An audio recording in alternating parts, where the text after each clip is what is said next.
말씀 보시겠습니다. 오늘은 2차 포로 귀환 시작에 대해서 이야기를 하고 있습니다. 에스라가 이 에스라서 또 역대상 하의 저자잖아요. 그 에스라가 1차 포로 귀환 때 오지 않고 2차 포로 귀환 때 이스라엘로 돌아옵니다. 그래서 그 기록들을 쭉 남기고 있는데요. 1절에 보면 이런 일이 있은 뒤 몇십 년이 지났다 이렇게 이야기하고요. 그때 에스라라는 사람이 있었는데 이 에스라가 나중에 설명을 6절에 하는데 여호와께서 주신 모세의 율법을 연구한 학자였다. 그래서 주로 학사 에스라라고 예전 성경에는 그렇게 나와 있잖아요. 그래서 율법에 굉장히 능통했던 사람. 그래서 율법을 통하여서 하나님 나라를 다시금 회복시키고자 한, 하나님 나라가 어떤 나라입니까? 하나님께서 그렇게 말씀하셨죠. 나는 너희의 하나님이 되고 너희는 내 백성이 되리라. 내가 통치하는, 내가 다스리는 내 백성이 되리라. 이게 이제 하나님의 나라이고 이스라엘이 궁극적으로 추구했던 나라죠. 이스라엘의 정체성이죠. 그런데 이 당시에는 어떻습니까? 페르시아의 지배를 받고 세상의 지배를 받는 그런 모습이었기 때문에 회복되는 것이 굉장히 중요했습니다. 그리고 이제 포로 생활을 하다 보니까 자기가 누군지, 자기 조상들이 누군지 이것에 대해서 별로 관심이 없습니다. 지금 당장 먹고 살기도 힘들고 생존 자체가 어려웠기 때문에 쉽지 않는 일이었죠. 또 그것에 계속해서 젖어 살다 보니까 노예 근성이라고 하잖아요. 노예 근성. 그게 살다 보니까 주체적으로, 주관적으로 하나님을 섬기고 사랑하는 것이 너무 어려웠던 거죠. 그래서 이 에스라가 그것을 주도한 사람이었습니다. 종교 개혁이었다고 볼 수도 있죠. 회복이었다고 볼 수 있는데 어쨌든 이 에스라에 대해서 쭉 1절부터 설명을 하는데 쭉 보니까 에스라의 가문에 대해서, 족보에 대해서 쭉 이야기를 합니다. 그래서 마지막에 제일 위에 족보가 누구죠? 대제사장 아론까지 이야기가 나옵니다. 그래서 에스라는 대제사장이었던 아론의 16대 손이라고 기록되고 있습니다. 믿음의 족보가 쭉 이어진 거죠. 아론이 모세와 함께 엄청난 일들을 담당했잖아요. 하나님의 일들을 담당했는데 그 후로 16대에 걸쳐서 이 에스라가 탄생을 한 겁니다. 그래서 모세 율법을 연구한 위대한 학자였고 학사 에스라, 하나님께 귀하게 쓰임받았던 이 인물이 태어나게 됩니다. 그래서 이 가문이 16대가 이어졌다. 즉 포로 기간에도 여전히 믿음이 전수되었다는 것을 우리가 알 수가 있습니다. 그 어려운 시기에도 믿음이 끊어지지 않고 계속해서 전수되어서 에스라 같은 사람이 태어났다는 거잖아요. 만들어졌다는 거잖아요. 그래서 참 귀하다라는 생각이 들었습니다. 저도 이제 믿음의 1세대거든요. 그래서 믿음의 가문을 세우기 위해서 애를 많이 씁니다. 여러 가지를 합니다. 늘 또 하나님께서 감동을 주셔가지고 시도를 꽤 합니다. 그 중에 한 가지가 이 새벽 기도 끝나고 나면 아이들에게 축복 기도를 합니다. 방에 들어가서 머리에 손을 얹고 또 몸에 손을 얹고 손을 잡고 기도를 해줍니다. 그래서 최근에 일어난 일인데 아이들은 이제 청소년들은 굉장히 잠에 취해 있잖아요. 아침에 못 일어나잖아요. 그래서 기도를 딱 해주려고 하주 방에 들어갔는데 하주가 갑자기 좀 어려운 일이 있었는지 피곤했는지 짜증을 내더라고요. 그래서 그 순간 제가 성령에 충만해가지고 좋은 아빠였으면 그렇게 그래 피곤하구나 피곤하구나 그래도 기도는 받아야지 라고 했을 텐데 순간 사단이 제 마음에 감동을 주었습니다. 잘못된 감동이죠. 이런 거 해서 뭐하나 이런 생각 있잖아요. 이런다고 큰일이 일어나나 이런 생각을 확 주는 거예요. 그래서 일주일간 제가 기도를 하지 않았습니다. 새벽기도 끝나고 그냥 저희 방에 들어갔죠. 그 후에 이제 여러 가지 일들이 일어나게 되는데요. 하주 학교에 코로나가 생겼고요. 물론 이제 다 음성이었습니다. 근데 이제 뭐 다른 이유 때문에 하주가 후두염 때문에 콧물, 기침, 가래 여러 가지가 이렇게 발생이 됐습니다. 그래서 굉장히 아팠어요. 새벽같이 또 병원에도 데리고 가고 그 모습을 본 우리 아들이 한마디 했습니다. 아빠가 새벽 기도 후에 축복 기도를 안 해주니까 하주가 아파. 순간적으로 제가 충격을 받았습니다. 그 성령님의 음성처럼 들렸습니다. 아, 그렇구나. 이 믿음의 가문을 세우고 자녀들에게 이렇게 믿음을 심어주기가 보통 일이 아니잖아요. 다 아시잖아요. 이게 사단이 가장 방해하는 일이고 사단이 가장 싫어하는 일이기 때문에 목사인 나에게도 나쁜 감동을 주어가지고 이걸 중단시키고 이어지지 못하게 하고 이런 강한 그런 방해와 반대를 계속 하고 있구나라는 생각들을 하게 되었습니다. 그래서 그 뒤로 다시 재개를 하고 또 기쁜 마음으로 축복 기도를 하고 그들을 위해서 중보 기도를 하고 있습니다. 이처럼 하나님께서는 우리에게 믿음의 가문을 계속해서 잇기를 원하십니다. 하지만 자녀들이 내 마음처럼 따라주지 않죠. 코로나 시기에 교회에도 나오기 싫어하고 또 말씀, 기도 늘 부담스러워하고 다니엘 기도에도 함께 참여하자 하는데 이런저런 핑계로 참여하지 않고 참 어떻게 할 수가 없는 그럴 때가 참 많다는 것을 우리는 다 알고 있습니다. 이게 다 사단이 막고 있고 방해하고 있다는 것입니다. 그래서 오히려 그것을 우리가 기도로 뛰어넘고 주님, 저는 할 수가 없습니다. 제가 어떻게 자녀의 마음을 감동시킬 수 있겠습니까? 내가 어떻게 저들에게 모범을 보일 수가 있습니까? 그렇잖아요. 우리가 아무리 모범을 보이고 싶지만 오히려 나쁜 모범들이 예시들이 오히려 아이들에게 계속해서 흘러가는 것들을 보잖아요. 우리 힘으로 할 수 없습니다. 주님. 주님께서 역사하여 주시옵소서. 우리 아이들을 책임져 주시옵소서. 우리 아이들의 믿음을 주님께서 온전하게 성장시켜 주시옵소서. 다시금 믿음이 들어가서 그들 안에 하나님을 향한 열망이 생기게 하옵소서. 이런 기도가 우리 안에 있어야 하겠습니다. 어쨌든 이 에스라 학자였다고 했잖아요. 율법을 연구한 학자였고 6절에 보니까 또 그의 하나님 여호와께서 그를 도우셨으므로 그가 원하는 것이 있으면 무엇이든지 왕으로부터 받을 수 있었습니다. 계속해서 나오는데 에스라가 굉장히 이 아닥사스다 왕의 신뢰를 받고 있다는 것을 알 수가 있습니다. 이거 어떤 사람이었을까?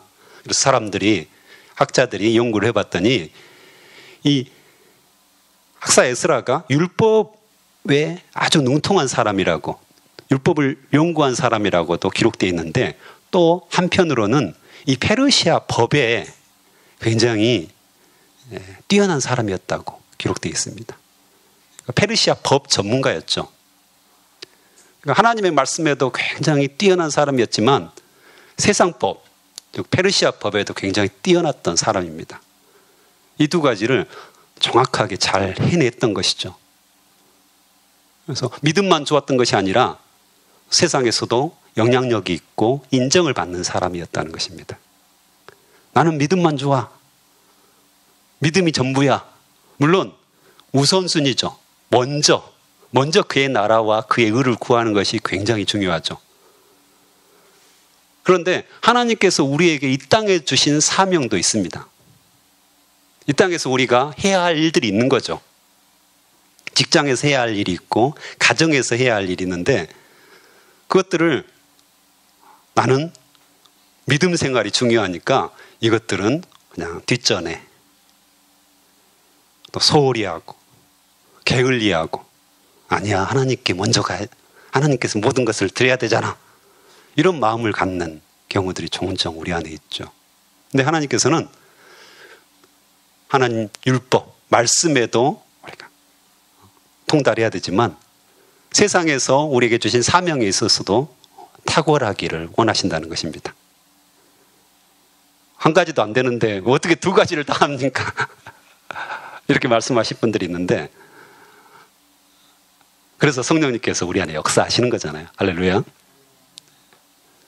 하나님 말씀에도 우리가 깊이 있게 깨달음이 있도록, 또 순종하도록 하나님 성령님께서 계속해서 우리에게 촉구하시고요. 또 그분께서 일하시고요.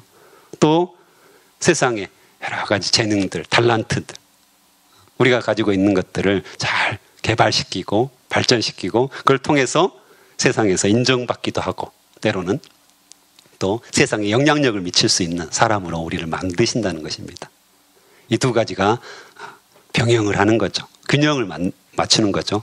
하지만 중요한 것은 우선순위를 있다는 것입니다. 반드시. 그런 가운데 우리가 세상에서 능력 있고 영향력 있는 그런 삶들을 살아갔으면 좋겠습니다. 그 에스라가 어떤 사람이었을까? 조금 전에 10절을 읽었잖아요. 10절에 잘 나타나 있습니다. 실제로. 그래서 10절에 다시 한번 읽어볼까요? 같이 시작. 에스라는 여호와의 가르침을 알기 위해 그리고 그것을 지키기 위해 열심히 일했습니다. 에스라는 여호와의 명령과 규례를 이스라엘 사람들에게 가르치기도 했습니다. 아멘. 즉 하나님의 말씀을 알기 위해서 열심히 일했다고, 열심히 공부했다고 이야기합니다. 열심히 연구했다는 것이죠. 주의 말씀은 내 발의 등이요 내 길의 빛이니이다. 즉 주님께서 우리를 비추시는 거잖아요. 그래서 그분을 연구하고 그분의 말씀을 계속해서 우리가 읽으면 주님께서 우리의 길들을 인도하신다는 거 아닙니까? 우리도 동일하게 하나님께 쓰임받고자 한다면, 하나님을 사랑하고자 한다면, 하나님을 기쁘시게, 하나님의 마음을 시원케 하는 사람이 되고 싶다면 주의 말씀을 계속해서 읽고 묵상하고 연구해야 합니다. 이게 우리가 매일 하는 큐티잖아요. 그래서 하루쯤 안 해도 괜찮던데 그러면 이틀이 되죠. 3일이 되고 계속해서 하나님께서 큐티를 통하여서 하나님을 더 알아가고 말씀을 더 알아가는 것들을 기뻐하십니다. 그것을 우리가 체험하고 경험해야 된다는 것이죠. 시편 19편 103편에도 주의 말씀의 맛이 내게 어찌 그리 단지요 내 입에 꿀보다 더하니이다. 아멘. 꿀송이보다 더 달다고 말씀을 하시잖아요. 어떠세요? 여러분들이 매일매일 큐티를 하면서 성경을 읽으면서 꿀송이보다 달다 이런 생각이 드세요? 그런 마음이 드세요?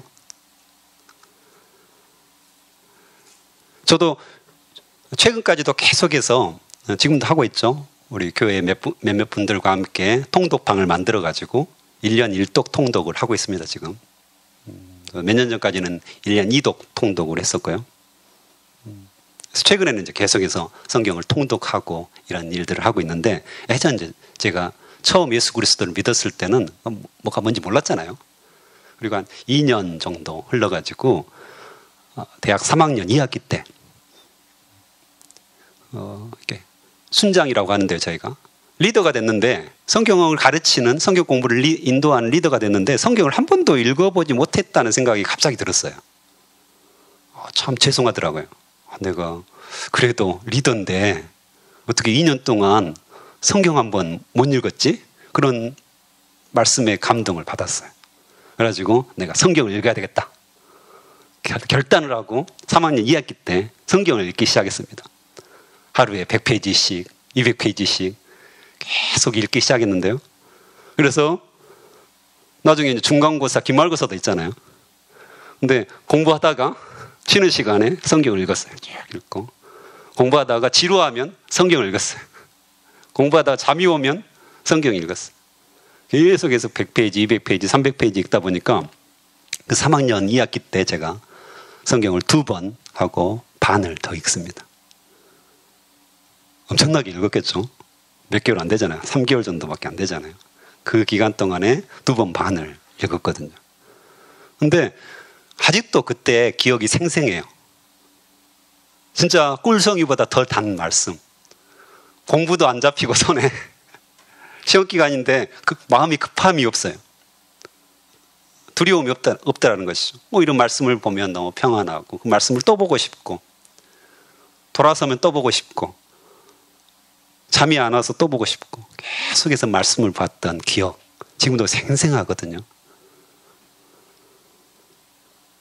그런데 성적도 그때가 가장 좋았습니다. 대학 시절에. 어쨌든 정말 주의 말씀이 내 발의 등이고 내 길의 빛이고 꿀송이보다 훨씬 단 말씀. 이것들이 우리 안에 경험되어지고 체험되어지고 정말 주의 말씀을 더 알고자 해서 애쓰는 모습. 하나님께서 가장 기뻐하시는 모습이 아닐까 이런 생각이 듭니다.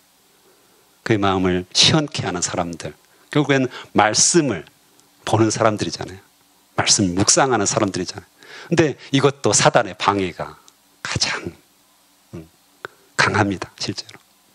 아침에 큐티를 하려고 하면 별일들이 다 일어나는 거잖아요. 방해들이 심한 거잖아요. 그래서 주의 말씀을 꾸준히 연구하고 꾸준히 읽는 우리 성도들이 되시기를 축원합니다. 그리고 주의 말씀을 알았을 뿐만 아니라 지켰다고 이야기합니다. 순종했다는 거죠. 말씀은 지키는 자는 복이 있다고 하는데 그 말씀을 그대로 순종하는 그런 귀한 일들을 담당했다는 것입니다. 또한 세 번째로 보면 가르치기를 열심히 했다고 또 말씀합니다. 양육했다는 거죠. 마태복음 28장 18절에서 20절 말씀. 예수께서 나와 말씀하여 가라사대 하늘과 땅의 모든 권세를 내게 주셨으니 그러므로 너희는 가서 모든 민족으로 제자를 삼아 아버지와 아들과 성령의 이름으로 세례를 베풀고 내가 너에게 분부한 모든 것을 가르쳐 지키게 하라. 볼지어다 내가 세상 끝날까지 너희와 항상 함께 하시니라. 말씀하시잖아요. 가르쳐 지키게 하라. 가르쳐 지키게 하라. 우리에게 사명이죠. 우리가 부모로서 가르쳐 지키게 해야 합니다. 자녀들을 말씀으로 가르쳐 지키게 해야 되는 거죠. 또한 제자반 리더로서 제자반원들을 가르쳐 지키게 하는 거죠. 가정에서, 직장에서 우리가 말씀을 알고 순종한 것뿐만 아니라 내가 영향을 받는 것뿐만 아니라 다른 사람이 그렇게 할 수 있도록 가르치는 것, 이걸 하나님께서 기뻐하십니다. 늘 가르쳐야 되는 거죠. 때를 얻든지 못 얻든지 가르치는 겁니다. 그래서 자녀들이 계속해서 거부하고 때로는 사단이 방해가 심할 때 그냥 내버려 두지, 이걸 뭐 한다고 큰일이 일어나나,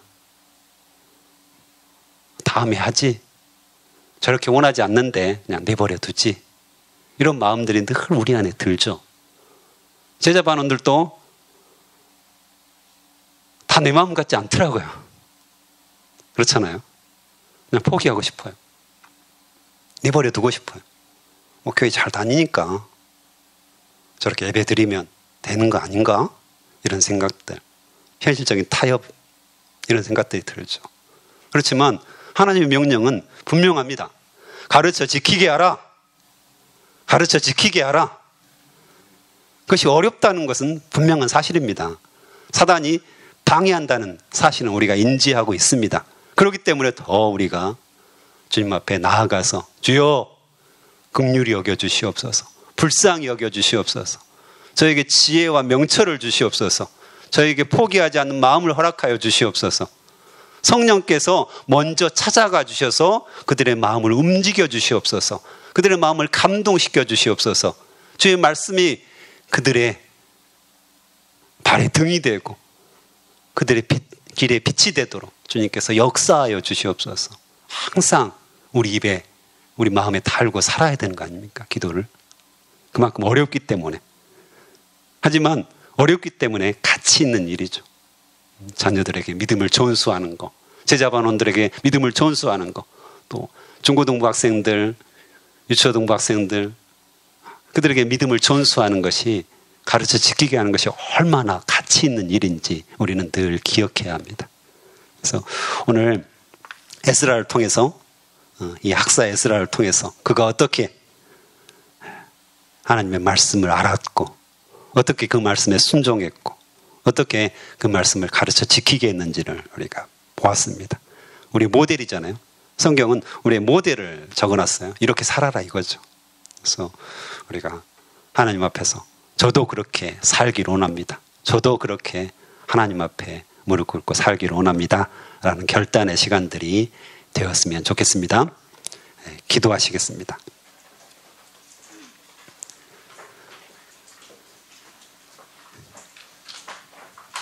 하나님 아버지 감사합니다. 우리에게 믿음을 주시고 하나님의 말씀을 알고자 하는 열망을 주시고 또 그 말씀에 순종하게 하시고 또한 그 말씀을 가르쳐 지키는 일을 우리에게 사명으로 주셔서 감사합니다. 우리 가정에 믿음의 가문을 세우고 또한 제자반마다 주님께서 말씀에 부응이 있게 하시고 또한 주일학교와 또 중고등부에 하나님의 나라가 임하는 모습들을 우리가 보고 싶습니다. 우리 주변에 말씀이 계속해서 살아나는 역사들을 우리가 보기를 원합니다. 주님, 먼저 우리에게 말씀하여 주시고 우리가 말씀에 순종하고 일들을 계속해서 담당할 수 있도록 힘과 능력을 허락하여 주시옵소서. 성령의 충만함을 허락하여 주시옵소서. 주님, 특별히 오늘 또 주님께 헌금을 드리는 자들이 있습니다. 주님께서 기뻐하여 주시고 이들의 기도 제목을 들어주시고 이들이 기도할 때 하늘이 열리고 주님의 응답하심이 있도록 주여 역사하여 주시옵소서. 또한 이 헌금이 쓰이는 곳곳마다 하나님 나라가 확장되게 도와주시옵소서. 특별히 윤지태 목사님 복합골절로 아버지요 어려워하고 계시는데 주님께서 안수하여 주시옵소서. 깨끗하게 낫게 하옵소서. 주님께서 온전하게 회복시켜 주실 것을 믿습니다.